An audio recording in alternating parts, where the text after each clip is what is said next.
Hey friends, Hannah here from Daisy Farm Crafts. This is a quick video tutorial for my crochet summer tide dishcloths made with the new Bernat cotton terry yarn from Yarn Inspirations. I made three versions sort of the same dishcloth. They all are just made using variations of single crochet and treble crochet. So I will show you how I made each version and then how to do the border for each of them. To make three dishcloths, you'll probably just need two skeins of the cotton terry yarn. And this yarn is a cotton acrylic nylon blend that is very soft, but also has that nice kind of scrubby texture that makes it great for dishcloths. And I used a size H5 mm crochet hook. And if you'd like the written pattern as well that goes along with this video, you can find that on our website, daisyfarmcrafts.com, and there's a link to that in the description of this video.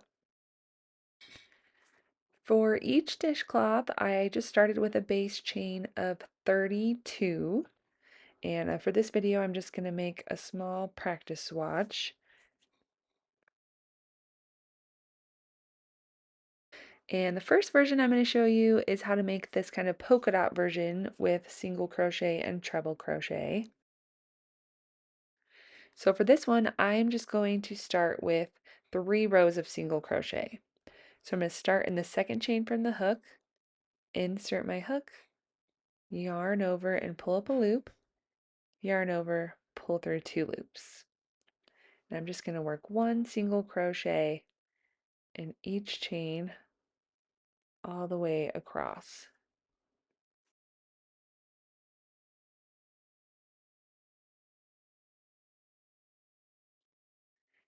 And at the end of the row, after I've worked my last single crochet, I'm just going to chain 1 and turn. And again, I'm going to start with 3 rows of single crochet. So I'll just do the same thing again, work right into the top of that first stitch, and work 1 single crochet in each stitch across the row. And then work single crochet for a total of 3 rows. So now I have my 3 rows, and I'm going to start by working another single crochet,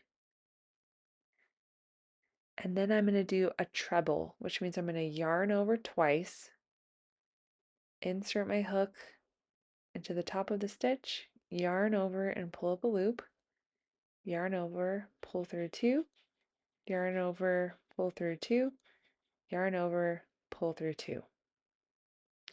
So that's my first treble. Again, I started with a single crochet and then worked a treble, and now I'm going to work 3 single crochet. So there's 1. After I work that single crochet, you can see how that treble kind of pops out to make a little polka dot. So, and it should be on the back side of your work. 2, 3, and then another treble. So yarn over twice, insert my hook, yarn over and pull up a loop, yarn over, pull through 2, yarn over, pull through 2, yarn over, pull through 2. And I'm just going to keep repeating this across the row, working 3 single crochet and then a treble crochet.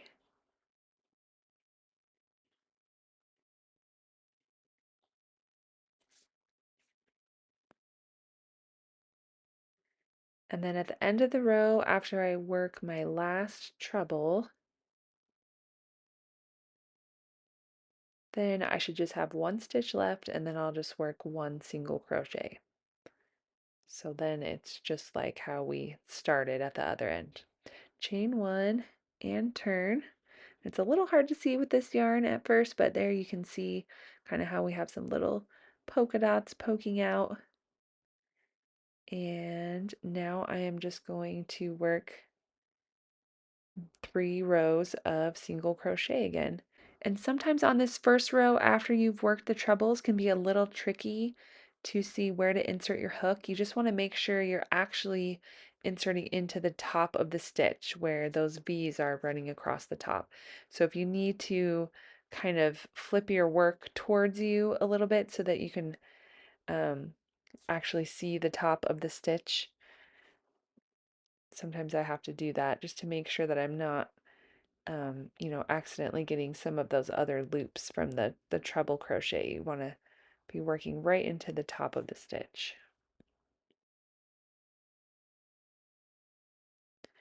So now I have another 3 rows of single crochet, so I'm ready to do another row with trebles. And this time I'm going to try to offset those trebles so that they look like polka dots. So this time I am going to start with 3 single crochet and then work my treble. Insert my hook, pull through 2, pull through 2, pull through 2. And then I'm just going to keep repeating that pattern of 3 single crochet and then a treble. And then you can kind of just double check as you go along and make sure that those trebles are lining up so that they're offset with the previous treble row. But that is pretty much all you need to know counting wise. You can see how we're starting to get that polka dot look. And so it's just 3 rows of single crochet in between each treble row. And then on one of the rows, you'll start with 1 single crochet. And on the alternating row, you'll start with 3 single crochet. All right, and now the next version is where I just have some stripes made with the treble crochets. So again, base chain of 32, and then I just started with 1 row of single crochet, which I've already worked up. And so now I'm just going to chain 1 and turn. And then in this row, I'm going to start with a single crochet into the first stitch, and then a treble crochet into the next. So yarn over twice, insert my hook, yarn over, pull up a loop, yarn over, pull through 2, yarn over, pull through 2, yarn over, pull through 2. And for this version, I am just going to alternate single crochet and treble in every other stitch all the way across the row.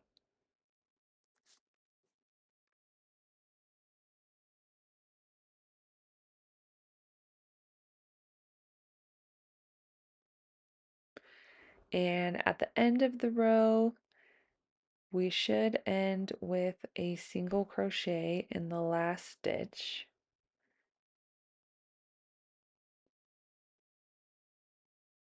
And now I'm just going to chain 1 and turn. And now I am just going to work 3 rows of single crochet and then repeat exactly what we just did for another treble row.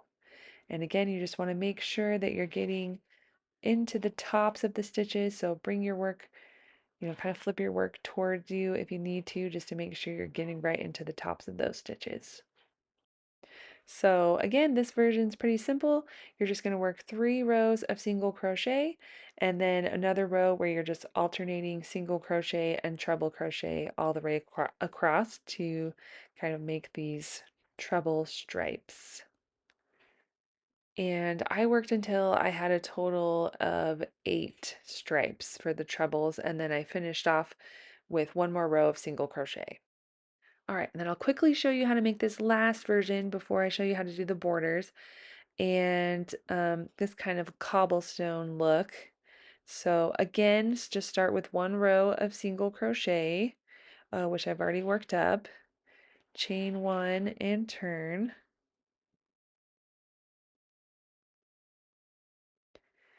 And this one, you're just going to go right into working a treble row.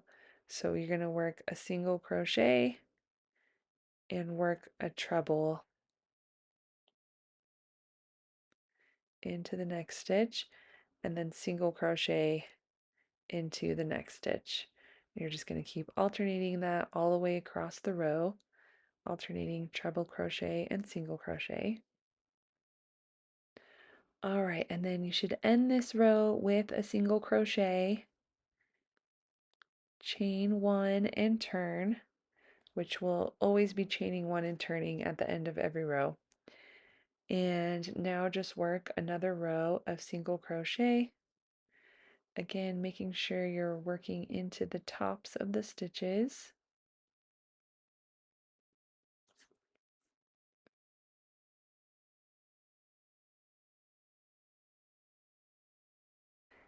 And after that row of single crochet, chain one and turn. And now I'm ready to work another treble row. And this time I'm going to start with 2 single crochet at the beginning of the row because I want the trebles to be offset to kind of get that cobblestone look. So just start with 2 single crochet, so then my treble will end up being in between those trebles from the previous row. So start with 2 single crochet and then work a treble. And then I'm just going to continue that pattern of single crochet, treble crochet, alternating in every stitch.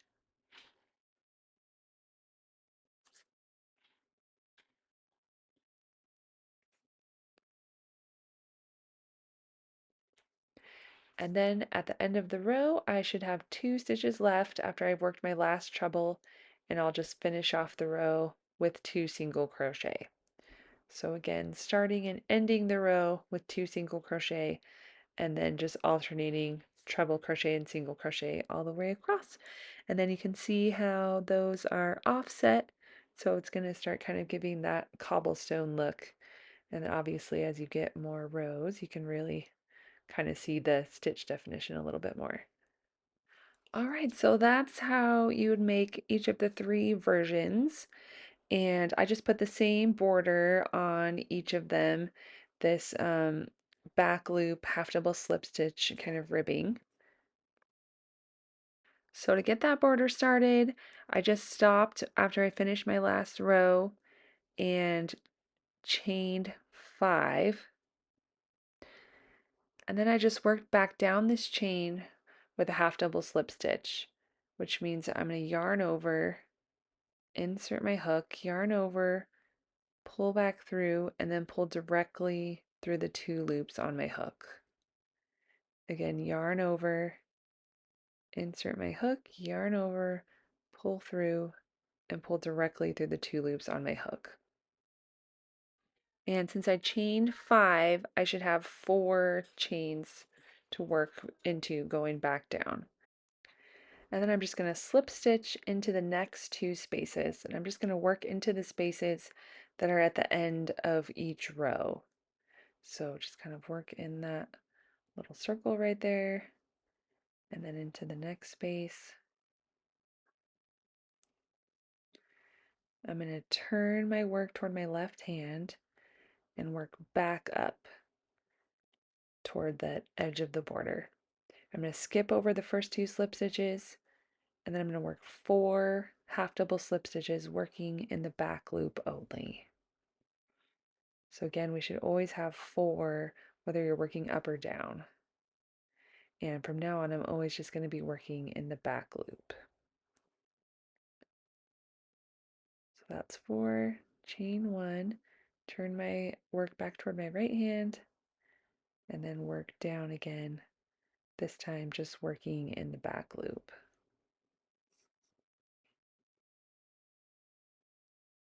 So there's 2,